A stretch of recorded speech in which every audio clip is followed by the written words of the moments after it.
Guys, welcome to my recipe video. তো এটা ছিল চিতল মাছের তরকারি রেসিপি। তো এখানে প্রথমেই মাছগুলোকে ভালো মতো কেটে ধুয়ে তারপরে কড়াইতে তেল গরম করে মাছগুলো ভাজার জন্য দিয়ে দিয়েছিলাম। মাছ ভাজা হয়ে গেলে রেখে দিয়েছিলাম তুলে।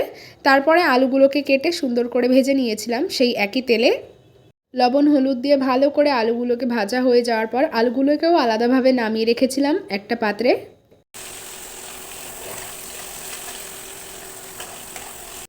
তারপরে কড়াইতে জিরে আর তেজপাতা ফোড়ন দিয়ে দিয়েছিলাম। তারপর কড়াইতে তেল গরম করে দিয়ে দিয়েছিলাম আদা রসুন আর পেঁয়াজ পেস্ট।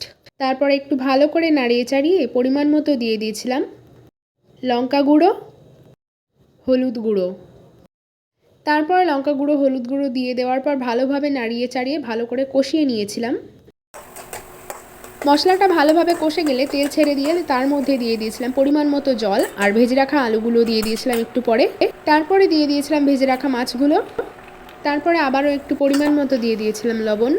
এগুলো দিয়ে দেওয়ার পর ভালো মতো ফুটে গেলে নাড়িয়ে চাড়িয়ে নামানোর সময় দিয়ে দিয়েছিলাম গরম মশলা বাটা। তো তৈরি হয়ে গেল আমাদের চিতল মাছের তরকারি রেসিপি ভিডিওটা কেমন লেগেছে অবশ্যই কমেন্টে জানিও। আরও এরকম নতুন ভিডিও পেতে হলে আমাকে অবশ্যই ফলো করে দিও।